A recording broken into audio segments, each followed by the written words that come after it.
আসসালামু আলাইকুম everyone, solution by Ripon স্যারের পক্ষ থেকে নতুন আরেকটি ভিডিওতে তোমাদের স্বাগত।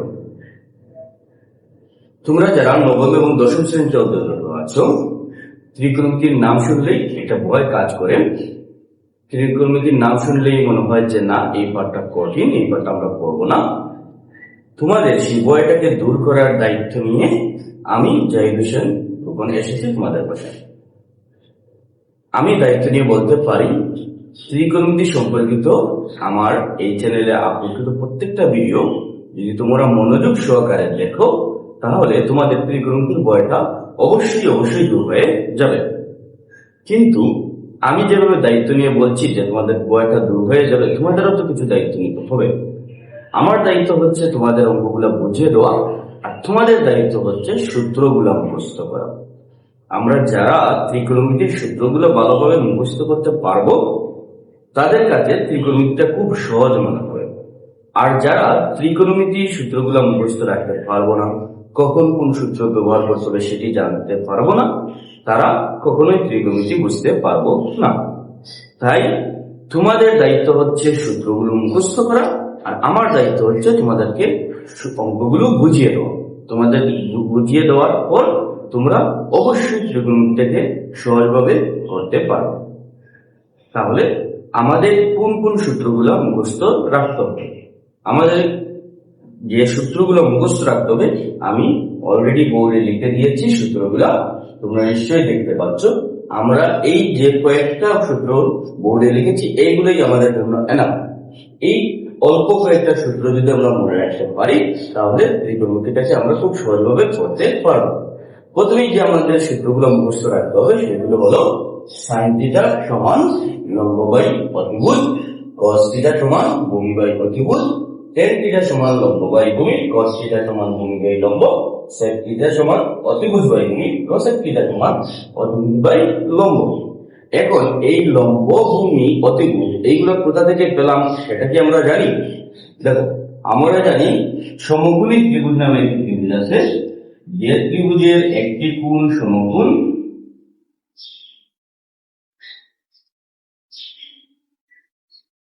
তাকে সমকোণী ত্রিভুজ বলে। যে ত্রিভুজের একটি কোণ সমকোণ, এখানে দ্বিগুণটা সমকোণ। সমকোণ বলতে কি যে বোঝায়? যে কোণের পরিমাণ 90 ডিগ্রি।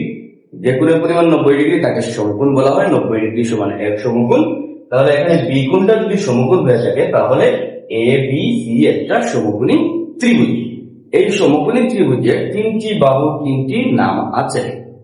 এইগুলোই হচ্ছে লম্ব, ভূমি, অতিভুজ। এইটা মনে রাখতে হবে। আমরা ত্রিকোণমিতির সূত্রগুলো শুধুমাত্র সমকোণী ত্রিভুজের ক্ষেত্রে প্রয়োগ করতে পারবো। সমকোণী ত্রিভুজ ব্যতীত অন্য কোনো ত্রিভুজের ক্ষেত্রে আমরা সমকোণী ত্রিভুজের সূত্রগুলো প্রয়োগ করতে পারবো না। এই যে লম্ব বাই অতিভুজ, সাইন কস টেন কস সেক কোসেক, এই অনুপাতের সূত্রগুলো আমরা প্রয়োগ করতে পারবো না। আমাদের প্রয়োগ করতে হলে সমকোণী ত্রিভুজের প্রয়োগ করতে হবে, অন্য কোনো ত্রিভুজের প্রয়োগ করা যাবে না। এখন সমকোণী ত্রিভুজের কোন বাহুর নাম কি সেটা তো আমাদের জানতে হবে। প্রথমেই আসি আমরা সমকোণের ঠিক বিপরীত দিকে যে বাহুটা থাকে সেই বাহুটার নাম হলো অতিভুজ। সমকোণের বিপরীত দিকে, অর্থাৎ আরো সহজভাবে যদি বলি, একটি সমকোণী ত্রিভুজের সবথেকে বৃহত্তম বাহুটাকে অতিভুজ বলতে আমরা পারবো।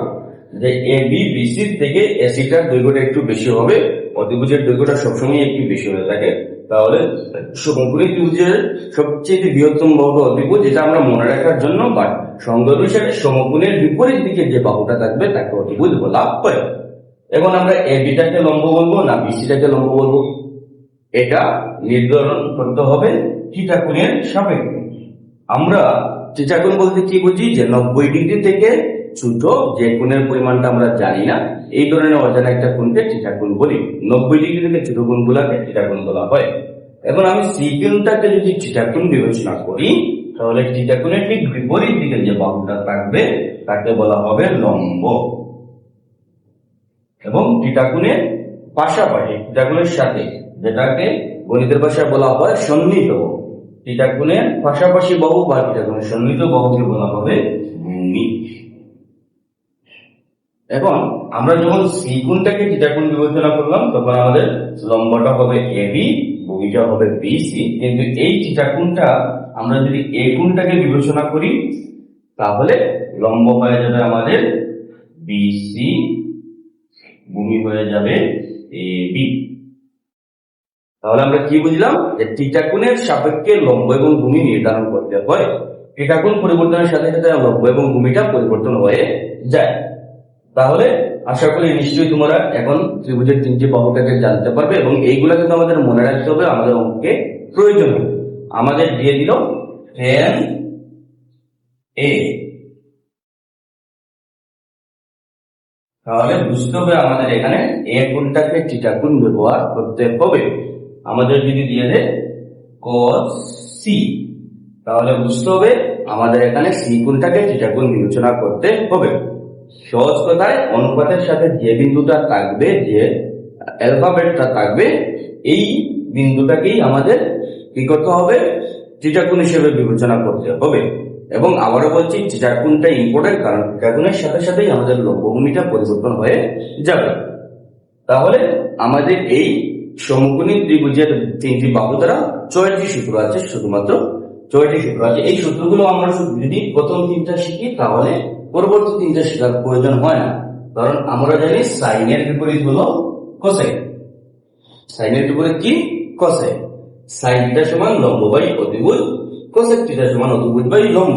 কোসেককে ঠিক উল্টিয়ে দিলেই কি সাইন আসবে, আবার সাইনকে উল্টিয়ে দিলে কোসেক চলে আসবে। দেখো এখানে সেই সূত্রটা ব্যবহার করেছে, সাইন থিটা সমান 1 বাই কোসেক থিটা, আবার কোসেক থিটা সমান 1 বাই সাইন থিটা। সাইনটা কোসেকের বিপরীত, তাহলে সাইনকে উল্টালে কোসেক আসবে, কোসেককে উল্টালে সাইন চলে আসবে।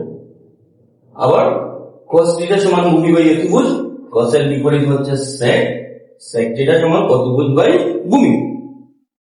cos থিটা সমান ভূমি বাই অতিভুজ, sec থিটা সমান অতিভুজ বাই ভূমি। ঠিক এইভাবে এখানে দেখো cos থিটা সমান 1 বাই sec আর sec থিটা সমান 1 by cos theta. sec theta সমান 1 by cos theta, cos theta সমান 1 বাই sec থিটা। তাহলে আমরা যদি এইভাবে একটু মনে রাখতে পারি তাহলে আমরা কিন্তু খুব সহজে আইডেন্টিফাই করতে পারবো। tan থিটা সমান 1 by cos theta, cos theta সমান 1 বাই tan থিটা। কিন্তু এই যে দুইটি সূত্র আছে, এই দুইটা সূত্র আমাদের একটু ভালোভাবে মনে রাখতে হবে। এই দুইটা সূত্রে আমাদের অনেক বেশি কাজে আসবে, অঙ্কে আমাদের এই সূত্রগুলো বেশিরভাগ প্রয়োগ করতে পারে। তাহলে tan থিটা সমান sin theta by cos theta, cos theta সমান cos theta by sin theta. এছাড়া আমাদের স্কয়ারের কিছু সূত্র আছে, যে অনুপাতের উপরে স্কয়ার থাকে, স্কয়ারের কিছু সূত্র আছে যেগুলো সবচেয়ে বেশি ইম্পর্টেন্ট, বিশেষ করে এই 6টা সূত্র। এই 6টা সূত্র আমাদের ইন্ডিভিজুয়াল ভাবে আলাদা আলাদা ভাবে মুখস্থ রাখতে হবে। আমাদের মনে রাখতে হবে এই সূত্রগুলোকে, এবং শুধু sin স্কয়ার থিটা সমান 1 মাইনাস cos স্কয়ার থিটা মুখস্থ রাখলে হবে না, 1 মাইনাস cos স্কয়ার থিটা সমান sin স্কয়ার থিটা, এটাও আমাদের মনে রাখতে হবে। উভয় দিক থেকে আমাদের সূত্রগুলো ভালোভাবে মুখস্থ রাখতে হবে। এবং তোমরা বলতে পারো স্যার অনেক ছাড় তো অনেক সুন্দর সুন্দর ছন্দ মিলিয়ে দেয়, যে সূত্রগুলো আমরা এইভাবে সহজে মনে রাখতে পারি। যেমন আমরা ছোটবেলা শিখেছিলাম ললিত অতিশয় সাদা সিধা, ভূপেন্দ্র অতিশয় প্রচুর, তাই ললিত ভূপেন্দ্রের পিছে টেটে করে। কিন্তু আমি মনে হয় না এই সূত্রগুলো খুব একটা কার্যকর। আমি একটি অঙ্কের সমাধান করব, মাঝখানে আমাদের সাইন স্কয়ার থিটার সূত্র আসলো, এখন আমি সাইন থিটা সমান ললিত অতিশয় সাদা সিধা, ভূপেন্দ্র অতিশয় প্রচুর, এভাবেই যদি মনে করতে যাই তাহলে আমাদের পরীক্ষার সময় কিন্তু খুব একটা আমরা সময় থাকে না, আমাদের একটা অঙ্ক সমাধান করার জন্য খুব বেশি সময় আমাদের হাতে থাকে না। তো তাহলে এখন অঙ্কের মাঝখানে এসে যদি আমি এই ভূপেন্দ্রের পিছে টেটে করে এরকম সূত্রটা মনে করতে হয়, তাহলে আমিও অঙ্কটার পিছে শুধু টেটেই করবো, আমাদের অঙ্কটা সমাধান করা হবে না। তাহলে অঙ্কটা যদি আমরা ঝটপট সমাধান করতে হয়, কিছুটা আমাদের পরিশ্রম করতে হবে, আমাদের ব্রেইনে কিছুটা তথ্য দিতে হবে। আমাদের ব্রেইনে যদি কিছু ইনফরমেশন থেকে থাকে তাহলে তো আমরা সেটা থেকে আউটপুট পেতে পারবো। তাহলে আউটপুট পাওয়ার জন্য আমাদের ব্রেইনে কিছুটা ইনপুট করতে হবে, ইনপুট করতে হবে এই সূত্রগুলো। তাহলে আমাদের এই সূত্রগুলো ভালোভাবে মুখস্থ রাখতে হবে। যখন আমরা tan স্কয়ার থিটা দেখবো, tan square theta equal to sec square theta plus 1, sec square theta equal to 1 plus tan square theta, cosec square theta equal to 1 plus cos square theta, cos square theta equal to cosec square theta plus 1। এইভাবে দুই দিকটাই ভালোভাবে আমরা মুখস্থ রাখবো। আর 1 equal to 3টি সূত্র আছে মাত্র, sin square theta plus cos square theta equal to 1, sec square theta minus sec square theta equal to 1, cosec square theta minus cos square theta equal to 1। তাহলে তোমরা এই সূত্রগুলো একটা স্ক্রিনশট নিয়ে রাখো এবং ঝটপট সূত্রগুলো মুখস্থ করে ফেলো। এছাড়াও তোমাদের একটি সারণী আছে যেখানে 6টি অনুপাতের কিছু মান নিয়ে মুখস্থ রাখতে হবে। যেমন sine theta sine 30 degree, sine 45 degree, sine 50 degree, sine 90 degree, sine 0 degree. এইরকম প্রত্যেকটা 6টি অনুপাতের 5টি করে মান আছে, এই মানগুলো আমাদের মুখস্থ রাখতে হবে। তাহলে এই মানের একটি সারণী আমি স্ক্রিনে দিয়ে দেবো, এইটা তোমরা স্ক্রিনশট দিয়ে রাখবে এবং মুখস্থ করে দেবে। তাহলে বন্ধুরা, তোমাদের যদি ত্রিকোণমিতি বুঝতে হয় এই সূত্রগুলো মাস্ট বি মুখস্থ রাখতে হবে। এই সূত্রগুলো তোমরা চটপট মুখস্থ করে ফেলো। পরবর্তী ক্লাসে আমরা অঙ্কের সমাধান নিয়ে আসব এবং তোমরা যারা সূত্রগুলো মুখস্থ করে আসবা আমার ভিডিও দেখলে ইনশাআল্লাহ তোমাদের ত্রিকোণমিতিটা একদম পানিতে লাগবে।